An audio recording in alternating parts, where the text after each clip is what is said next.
Selamat datang di Ruang Baca dengan saya Amanul dan teman kita Mbak Asmaul Husna. Jadi Ruang Baca ini adalah program dari Alpha Learning Space untuk meningkatkan minat baca dari teman-teman. Dan Mbak Asmaul Husna ini adalah pemenang dari challenge sharing buku inspiratif yang diadakan oleh Alpha Learning Space di Instagram. Dan untuk selanjutnya Mbak Asmaul bisa diperkenalkan mungkin kegiatannya selama ini apa dan tinggal di mana mungkin? Iya, saya Asmaul Husna. Biasanya saya itu lebih suka dipanggil Jus, soalnya lebih santai. Oh, gitu. iya. Nah, saya kegiatannya pada saat ini tuh kerja. Selain kerja juga saya sedang fokus dan sedang mengikuti kegiatan sosial, salah satunya itu ikut komunitas gerakan perpustakaan anak Nusantara gitu ya, karena saya pengen mendalami dunia literasi juga gitu. Itu sih. Iya. Jadi untuk selama beberapa menit ke depan kita akan berdiskusi dan membicarakan tentang buku yang telah dibaca Mbak Asmaul Husna, yaitu dengan judul Memahami Diri Sendiri, karya dari Sofia Alfirzi.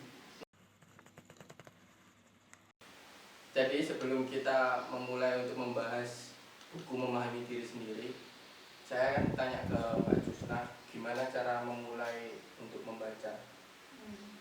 Sebelumnya saya mau sedikit cerita sih. Jadi saya itu sebelumnya itu bisa dibilang nggak suka banget baca buku, dan apa ya, bisa dibilang saya itu manusia paling nggak betah baca buku. Kenapa? Karena kalau setiap saya baca buku itu mesti kayak bawaannya itu ngantuk gitu. Terus nggak paham juga gitu, ini maksudnya apa sih gitu. Lah baru ini aja, mungkin sekitar 2019 akhir sampai 2020 awal-awal lah, itu saya baru memulai untuk ya menyukai buku. Itu kenapa saya bisa kemudian menyukai buku, mungkin karena terbawa dari lingkungan juga sih, pengaruh dari teman-teman saya. Jadi dulu di tahun 2019 akhir itu beberapa teman saya itu suka banget kayak ngasih ke saya gitu loh, coba deh buku ini bacaan gitu. Jadi sering kayak gitu. Dulu awalnya ya saya kayak mikir gitu, apa sih saya loh nggak minat gitu sama baca buku. Terus saya juga bingung mau cari pemecahan masalah dari buku ini ya, carinya itu melalui gimana gitu. Dan saya juga nggak suka membaca pada saat itu gitu. Terus oke lah, saya coba. Dulu itu pertama kali saya baca itu, dulu saya dikasih buku sama teman saya itu judulnya Nol. Tahu ya? Judulnya Nol. Itu juga self healing juga sih. Nah, itu pada saat itu tuh saya langsung tertarik karena mungkin sesuai dengan kebutuhan saya pada saat itu gitu. Dan itu saya pinjem kan sama teman saya. Oke, aku pinjem wes satu bulan gitu. Saya bawa bukunya, ya saya coba baca sedikit-sedikit gitu ya. Dan ternyata di situ mungkin karena sesuai dengan kebutuhan saya, terus bahasanya juga mudah dipahami, terus ya enjoy gitu loh, bahasanya nggak berat-berat banget, nggak teoritis. Akhirnya dari situ saya kemudian nagih gitu loh, pengen baca buku lagi gitu. Terus akhirnya saya sering diajak teman saya ke toko buku, terus sering juga teman-teman saya itu kayak ngereferensi, ini loh baca buku ini gitu. Akhirnya saya kebawa sama teman saya gitu. Jadi Nol itu buku pertama yang bisa buat untuk cinta membaca. Iya, mungkin karena sesuai dengan permasalahan saya pada saat itu gitu.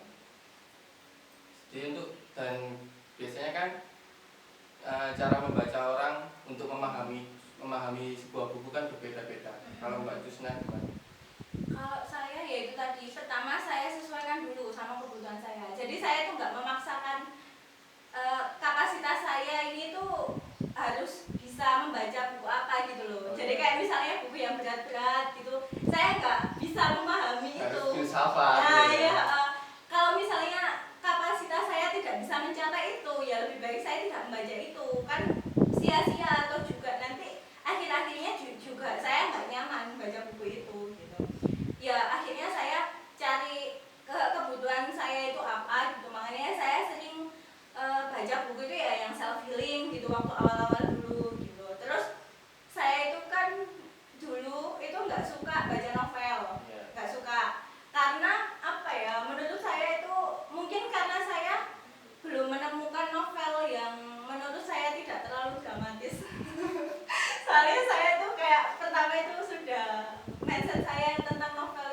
yang Ya, cinta-cintaan. benar, tentang cinta-cintaan gitu.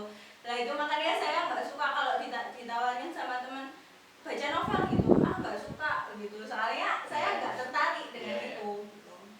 Ya sesuai dengan ini aja sih, ketertarikan kita itu mau baca tentang apa. Terus ini juga sih, kita mau cari apa dari buku itu gitu. Kayak cari Pengetahuan kita butuh apa untuk, karena saat membaca itu kita ingin cari tahu kan. Dan outputnya dari buku sendiri itu kan pasti buku itu kan kayak memberi sesuatu kepada kita kan, entah itu pesan-pesan atau apa gitu. Terus untuk yang buku memahami diri sendiri ini buku keberapa setelah buku 0 tadi? Buku kedua sebenarnya. Jadi saya dapat buku ini ya, buku memahami diri sendiri ini itu dulu waktu wisuda. Jadi saya belum ini sih, baru tahu buku ini tuh ya dari, kan saya wisuda itu ada adik kelas yang ngasih hadiah ini, ini kebetulan juga sama gift-nya itu sama buku 0 itu. Cuman buku 0 itu sebelumnya kan sudah saya baca, tapi yang ini belum pernah saya baca. Lah pada saat itu kemudian saya baca buku ini kan gitu ya, bukan hanya untuk menghargai yang membeli gitu, tapi juga ya penasaran gitu, kok menarik judulnya memahami diri sendiri gitu. Pada saat itu juga kebetulan saya juga ada permasalahan, saya itu ragu sama kemampuan diri saya sendiri. Insecure, kalau bahasa sekarang. Banget gitu. Bahkan dulu sering nggak sih, saya tuh kayak ngerasa saya itu sedang berada di titik dimana saya itu berada di fase peralihan gitu. Peralihan ya entah mungkin peralihan fase kali ya. Setelah kan belajar, setelah kuliah, memasuki dunia yang benar-benar real gitu kan, dunia real gitu. Dan pada saat itu juga saya nggak punya pemahaman sama sekali tentang dunia kerja itu gimana. Saya bisa dibilang belum persiapan untuk menuju ke fase peralihan ke fase yang berikutnya itu gitu. Nah pada saat itu saya itu sering kayak meragukan diri saya, terus saya juga kayak meragukan saya ini punya potensi nggak sih gitu. Saya bingung potensi saya ini tuh di mana gitu.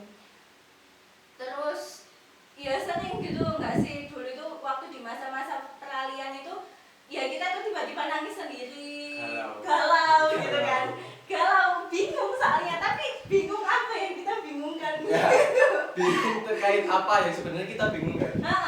Sampai kadang saya tuh kayak bingung ya, tapi bingung yang mau dibingungkan itu apa gitu. Terus saya juga kayak sering kebayang-bayang nanti di masa depan itu saya tuh jadi gimana gitu, nasib saya itu gimana ya, entah itu mulai dari segi finansial saya gimana, segi karir saya gimana, segi entah semuanya, keluarga dan lain sebagainya, itu bingung gitu pada saat itu. Terus dulu saya itu juga sering insecure sama teman-teman. Jadi saya itu sering kayak ngelihat teman saya yang kerja di, sudah baru lulus kuliah terus kerja di, ya ada yang di perusahaan besar, terus ada yang di startup besar juga, terus ada yang kerja di kementerian juga gitu kan. Dan itu saya kayak insecure gitu, teman-teman saya kok bisa ya kayak gitu ya, saya kok jadi gini aja gitu. Nah saya tuh sering banget berada pada fase-fase itu gitu. Nah waktu berada di fase itu, kemudian saya membaca buku ini kan, dan pada saat itu saya kayak tersadarkan gitu loh, ya nggak harus kita itu sesuai dengan orang lain gitu loh. Kita tuh nggak harus sama teman saya gitu, nggak harus, saya juga nggak harus bisa kerja di perusahaan besar juga gitu sama seperti teman saya gitu. Ya mungkin di sini juga saya ini sih banyak bersyukur juga gitu loh. Saya ya harusnya juga banyak bersyukur juga dengan ya apa yang saya dapat sekarang gitu. Terus dulu itu juga kan saya sering, jadi saya kan dulu kan kuliahnya kan di luar kota, jadi kan kayak sudah terbiasa hidup di luar kota gitu, dan mungkin bisa dibilang sudah nyaman hidup di kota orang gitu. Nah ketika kembali ke kota sendiri itu kayak rasanya aduh ngapain sih, kok nggak ada pilihan lagi kayak membuka jalan baru lagi gitu Oh kan. gitu, benar-benar. Saya kehilangan teman, Ya, gitu kan ya. kayak teman-teman kan di luar kota semua. Oh benar-benar. Kehilangan teman, terus kehilangan, ya banyak sekali kayak, ya banyak sekali gitu loh. Yang saya sesali ketika saya kembali lagi ke kota saya gitu. Bahkan dulu itu saya itu kan dulu itu orangnya ambisius gitu loh. Jadi kalau saya pengennya A ya wes A, harus dapat A gitu. Tapi pada saat itu saya nggak tahu kalau kapasitas saya itu sebenarnya itu nggak bisa mencapai A gitu. Nah akhirnya dari buku ini juga saya itu kayak belajar gitu. Kita itu nggak dituntut untuk selalu sempurna gitu loh, nggak harus selalu sempurna. Terus juga ketika kita itu menjadi manusia yang ambisius, itu bisa jadi kita itu juga akan tergelincir menjadi orang-orang yang sombong gitu loh. Jadi kayak apa ya, kayak seakan-akan kita itu menyesampingkan hal-hal kecil di luar kita gitu loh, di sekeliling kita gitu sih. Terus ini juga sih, dulu itu saya juga sebelum baca buku ini saya itu juga sering kayak diingetin sama teman gitu. Teman saya itu sering bilang, loh kamu itu coba deh, jadi dulu itu waktu lulus kuliah itu benar-benar titik dimana saya itu ya itu tadi peralihan gitu ya. Lah waktu lulus kuliah itu tadi saya itu kayak banyak merasa kecewa gitu loh sama diri saya sendiri gitu kan. Ya itu tadi karena tidak sesuai dengan plan saya. Terus saya itu awalnya itu nggak mau balik ke Lamongan, tiba-tiba harus dituntut untuk balik ke Lamongan gitu kan. Itu kayak sesuatu yang tidak sesuai dengan plan saya, keinginan saya gitu. Nah pada saat itu tuh saya sering jadi emosional gitu. Pernah nggak sih? Baper gitu. Jadi dikit-dikit itu sensitif gitu, sensitif.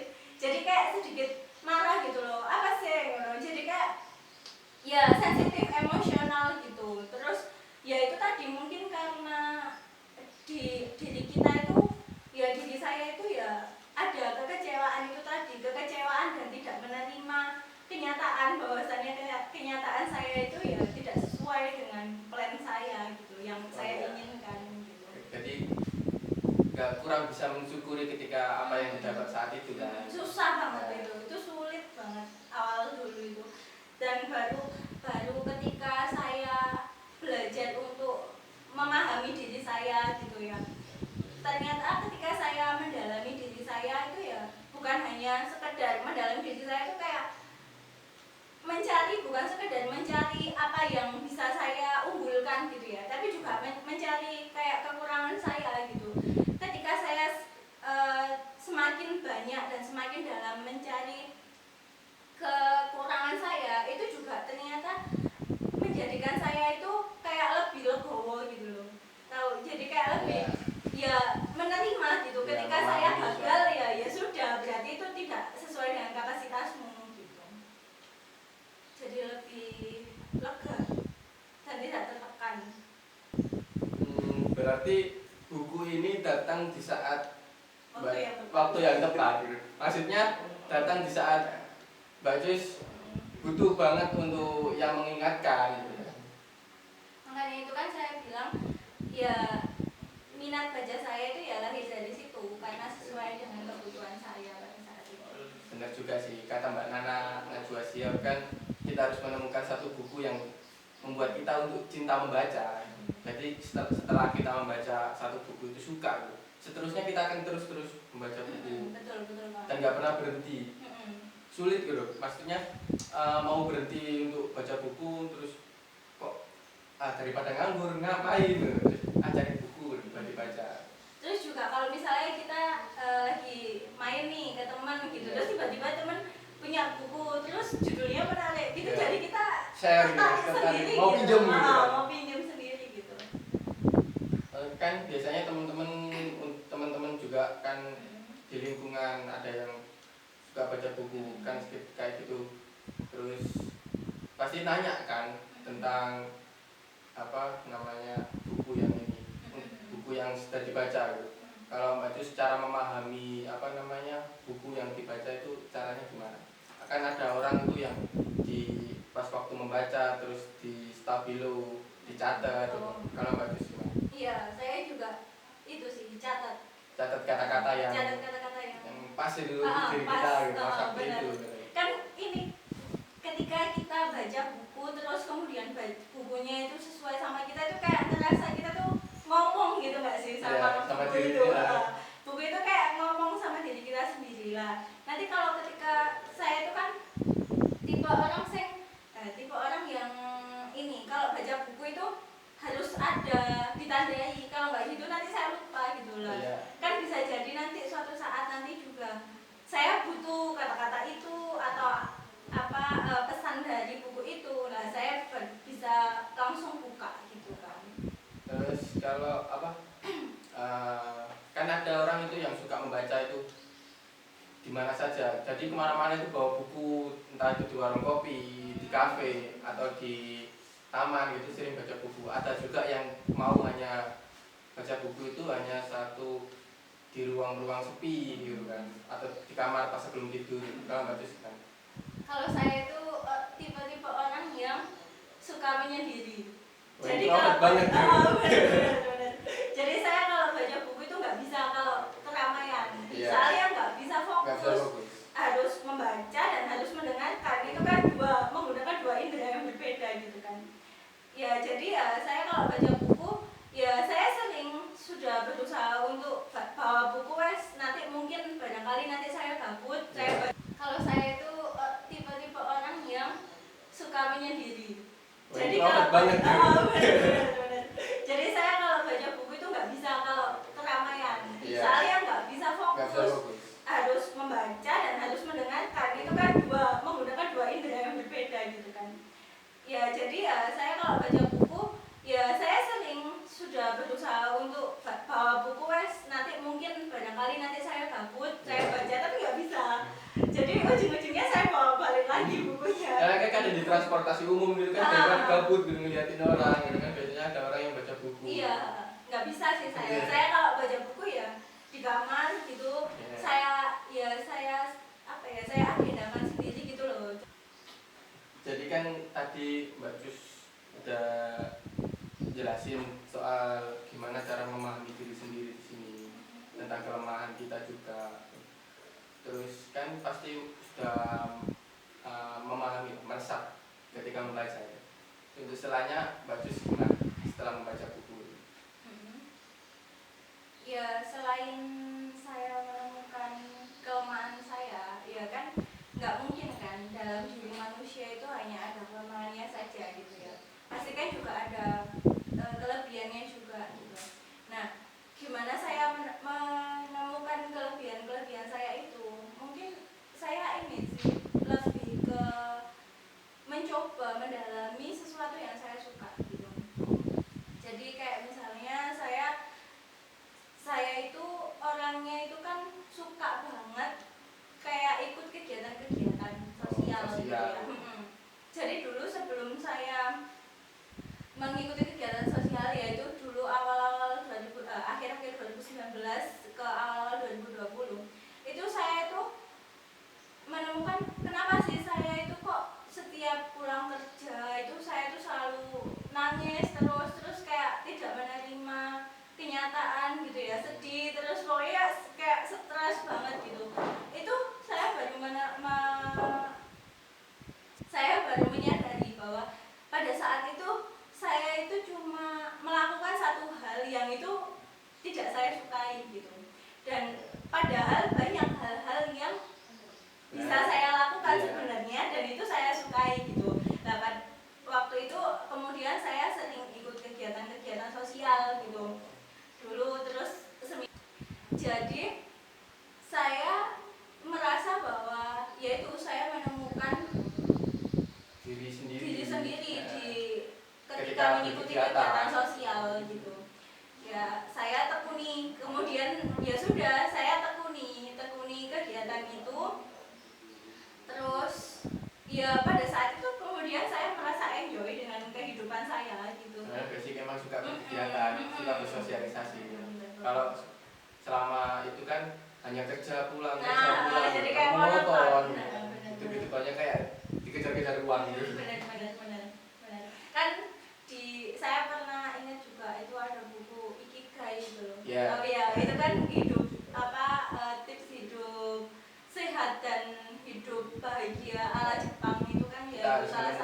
dari kita juga mencari uang, bersosial dan juga menemukan passion kita sesuai juga kita. Terus selain saya ikut kegiatan-kegiatan sosial juga saya mendalami hobi-hobi saya sih sebenarnya, hobi-hobi saya yang mungkin sederhana tapi itu ketika saya dalam itu saya merasa bahagia gitu. Kayak misalnya hobi ya tentang fotografi, terus dunia desain gitu ya. Terus banyak sih kayak kegiatan-kegiatan merias hal-hal kecil seperti itu saya suka dan ya itu saya dalami gitu. Tapi mungkin porsi mendalaminya itu tidak banyak. Ya. Mungkin sekedar membuat saya Senang gitu aja. sih. Gitu ya. Jadi setelah Mbak Jus membaca buku ini, buku memahami diri sendiri karya Sophie ini, seberapa rating menurut Mbak Jus itu berapa? Grade 1 sampai 10. Ketika saya rekomendasikan. Iya. Mungkin 9 kali ya. Ya, saya merekomendasikan buku ini mungkin 9 ratingnya. Ya, ratingnya 9. Dan setelah memahami isinya, mungkin teman-teman mau membaca juga. Buku ini direkomendasikan untuk siapa aja? Mungkin buku ini saya rekomendasikan untuk yang sedang berada di fase quarter life crisis gitu ya. Mungkin pada masa-masa peralihan kuliah ke kerja gitu ya, yang mungkin belum ada pemahaman, belum menemukan jati dirinya. Benar, belum menemukan jati dirinya. Ini rekomendasi banget sih gitu. Terus saya juga rekomendasiin ini untuk yang minat bacanya masih mungkin tahap awal seperti saya gitu, karena memang isi dari buku ini tuh sederhana banget gaya bahasanya gitu. Enggak berat. Benar, enggak teoritis banget gitu ya. Jadi ketika kita baca buku ini tuh kayak kita itu ngomong sendiri sama buku ini gitu, kayak seperti kita tuh curhat gitu, saling cerita gitu. Jadi ringan banget sih. Yang terakhir, jadi sekarang kan tahun 2021 baru menginjak 10 hari. Harapan Mbak Jus ke depannya gimana? Di tahun 2021 ini. Di tahun 2021 mungkin ya, jadi harapannya ya semoga pandemi ini lebih membaik lah, keadaan ini lebih membaik gitu. Lebih stabil lagi gitu, secara perekonomian, terus secara ya kesehatan masyarakatnya juga ya lebih membaik gitu. Terus kehidupan juga berjalan normal seperti biasa. Meskipun orang-orang harus disuruh mematuhi protokol kesehatan kayak pakai masker dan lain-lain. Iya benar banget. Terus harapannya lagi mungkin bisa, meskipun harapannya lagi mungkin saya bisa lebih upgrade skill lagi gitu, upgrade potensi diri lagi. Soalnya kan ya nggak bisa kita itu stuck sama, kan ada plan kedepannya yang mau diraih seperti apa gitu. Dan semoga ketika di tahun 2021 ini dengan kondisi masih ada masih ada pandemi gitu ya, tapi tidak kemudian mengakhiri diri saya untuk mengupgrade diri gitu. Sekian diskusi kita kali ini dengan Mbak Asmaul Husna tentang buku yang telah dibaca.